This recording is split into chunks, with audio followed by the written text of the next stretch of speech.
मोहम्मद बिन कासिम का पूरा नाम अमादुद्दीन मोहम्मद बिन कासिम था, जो बनवामिया के एक मशहूर सिपा सलार हज्जाज बिन यूसुफ के भतीजे थे।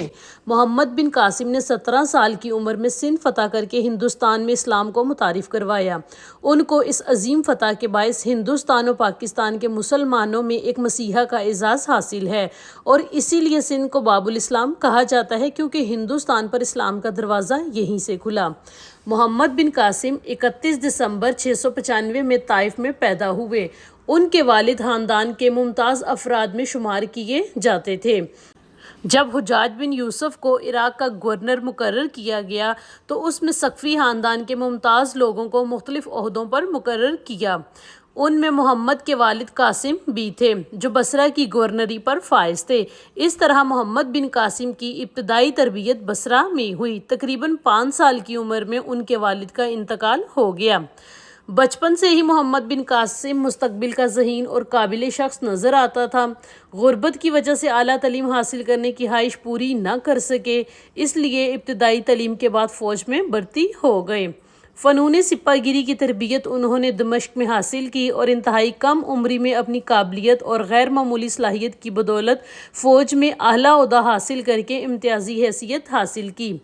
15 साल की उम्र में 708 को ईरान में कर्दों की बगावत के खात्मे के लिए उन्हें सिपा सलारी के फ़राइज़ सौंपे गए।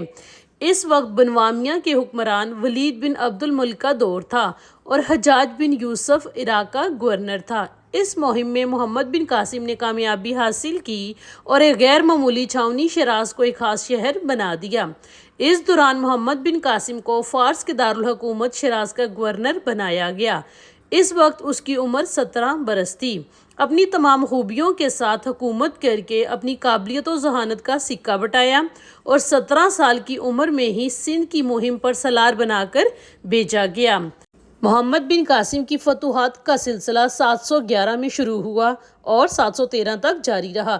उन्होंने सिंध के अहम इलाके फ़तह किए और मुल्तान को फ़तह करके सिंध की फतूहात को पाया तकमील तक पहुँचाया, लेकिन शुमाली हिंद की तरफ बढ़ने की ख्वाहिश हालात ने पूरी न होने दी। मोहम्मद बिन कासिम कम सिन थे, लेकिन कम सिनी में भी उन्होंने न सिर्फ एक अजीम फातिह की हैसियत से अपना नाम पैदा किया, बल्कि एक कामयाब मुंतज़िम होने का भी सबूत दिया। उन्होंने तकरीबन 4 साल सिंध में गुजारे, लेकिन इस मुख्तसर अरसे में उन्होंने फतूहात के साथ साथ सल्तनत का आला इंतज़ाम किया और सिंध में ऐसे निज़ाम हुकूमत की बुनियाद डाली जिसने इंसाफ के तमाम तकाज़ों को पूरा किया।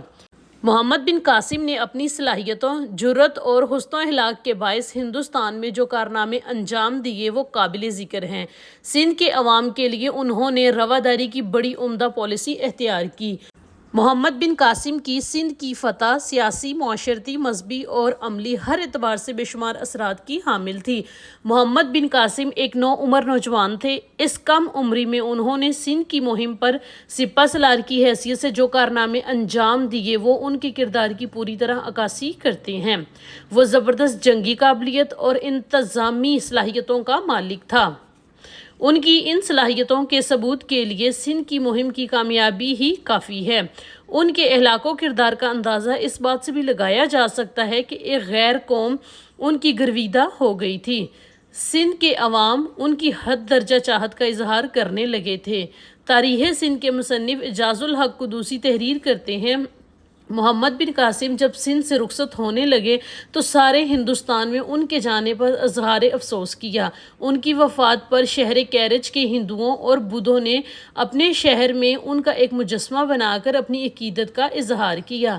मोहम्मद बिन कासिम की शख्सियत इंतहाई पुरवकार थी। उनका अखलाक दूसरों को जल्द अपना गर्विदा बना लेता था।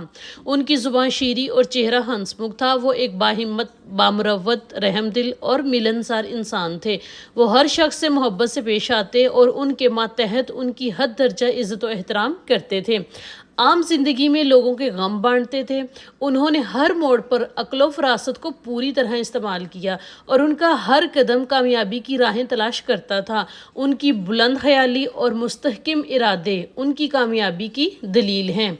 मुल्तान की फ़तह के बाद मोहम्मद बिन कासिम ने शुमाली हिंद के सर सब्ज़ो शादाब इलाके की जानिब मतवज्जा होने के लिए कदम बढ़ाए। پہلے کنوج کے راجا کو دعوت اسلام دی لیکن اس نے قبول نہ کی تو محمد بن قاسم نے کنوج پر حملے کی تیاری شروع کر دی۔ اس دوران 95 ہجری میں حجاج بن یوسف کا انتقال ہو گیا، جس پر محمد بن قاسم نے کنوج پر فوج کشی کی بجائے واپس آ گیا۔ حجاج بن یوسف کے انتقال کے کچھ ہی عرصے بعد ولید بن عبد الملک نے مشرقی ممالک کے تمام گورنروں کے نام احکامات جاری کیے کہ وہ تمام فتوحات اور پیش قدمی روک دیں۔ محمد بن قاسم کی شمالی ہند کی فتوحات کی خواہش پوری کرنے کی حالات نے اجازت نہ دی اور کچھ ہی ماہ بعد خلیفہ بن ولید بن عبد الملک کا بھی 96 ہجری میں انتقال ہو گیا۔ اموی خلیفہ بن عبد الملک کے انتقال کے ساتھ ہی فاتح سندھ محمد بن قاسم کا زوال شروع ہو گیا، کیونکہ ولید کے بعد اس کا بھائی سلیمان بن عبد الملک جانشین مقرر ہوا، جو حجاج بن یوسف کا سخت دشمن تھا۔ حجاج کا انتقال اگرچہ اس کی خلافت کے آغاز سے قبل ہی ہو گیا، لیکن اس عداوت کا بدلہ اس نے حجاج کے تمام خاندان سے لیا اور محمد بن قاسم کی تمام خدمات اور کارناموں کو نظر انداز کرتے ہوئے انہیں حجاج کے خاندان کا فرد ہونے کے جرم میں عتاب کا نشانہ بنایا۔ سلمان نے یزید بن ابی کبشہ کو سندھ کا والی بنا کر بھیجا اور حکم دیا کہ محمد بن قاسم کو گرفتار کر کے بھیجو۔ محمد بن قاسم کے ساتھیوں کو جب ان کی گرفتاری کا پتہ چلا تو انہوں نے محمد بن قاسم سے کہا کہ ہم آپ کو اپنا امیر جانتے ہیں اور اس کے لیے آپ کے ہاتھ پر بیعت کرتے ہیں، خلیفہ کا ہاتھ ہرگز آپ تک نہیں پہنچنے دیں گے۔ لیکن محمد بن قاسم نے خلیفہ کے حکم کے سامنے اپنے آپ کو جھکا دیا۔ یہ ان کی عظمت کی سب سے بڑی دلیل ہے کہ اگر وہ ایسا نہ کرتے تو ان کی امداد کے لیے سندھ کے ریگستان کا ہر ذرہ آگے آتا، لیکن انہوں نے اپنے آپ کو ابی کبشہ کے سپرد کر دیا۔ محمد بن قاسم کو گرفتار کرنے کے بعد دمشق بھیج دیا گیا۔ سلیمان نے انہیں واسط کے قید خانے میں قید کروا دیا۔ 7 ماہ قید کی صعوبتیں جھیلنے کے بعد 19 سال کی عمر میں 18 جولائی 715 کو وہ اس دنیا سے رخصت ہو گئے۔ اسی طرح محسن سلطنت کے خلیفہ نے قدر نہ کی اور ایک عظیم فاتح محض خلیفہ کی ذاتی عداوت و دشمنی کی بنا پر اپنی زندگی سے ہاتھ دھو بیٹھا، لیکن انہوں نے جنگی صلاحیتوں، جرأت اور حسن تدبر و ہلاک کے باعث ہندوستان میں جو کارنامے انجام دیے وہ تاریخ میں سنہری حرف سے لکھے گئے۔ ان کی موت سے دنیائے اسلام کو عظیم نقصان پہنچا۔ محمد بن قاسم سندھ میں تقریباً 4 سال رہے۔ فتح سندھ کے بعد انہوں نے یہاں کا نظام حکومت انتہائی کامیابی سے چلایا۔ اس نظام کی کامیابی یقیناً ان کی شخصیت کی مرہون منت تھی۔ انہیں سندھ کی گورنری سے معزول کر کے یزید بن ابی کبشہ کا گورنر مقرر کیا گیا، لیکن ان کا چند ہی دن بعد انتقال ہو گیا۔ اس کے انتقال اور نئے گورنر کے آنے تک محمد بن قاسم کی گرفتاری کے اثرات سندھ میں بد نظمی کی صورت میں نظر آنے لگے۔